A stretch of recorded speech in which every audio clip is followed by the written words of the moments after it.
Hi, this is Dean from Sentinel Soap. In this video I'm going to be making some cold process soap. My fragrance is Lavender and Mint. Now I've read up about this fragrance and some people say it accelerated and some people said that it didn't. So I was really hoping that it would turn out okay and I'd have lots of time to work with it. For my colors I'm going to be using green, purple and white. And once again, like my last video, I didn't judge the white correctly and it's very spotty and powdery. So unfortunately I haven't learned from my last mistake.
So these colors came out great. I really love the fact that they're very close to what the lavender and mint might look like if it was sitting on a table.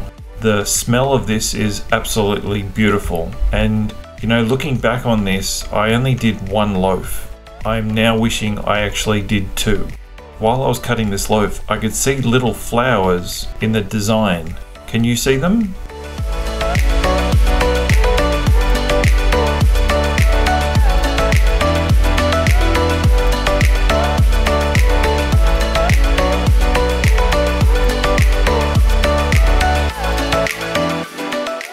So if you like this video, please give me a thumbs up, make sure you subscribe to my channel, and thanks for watching.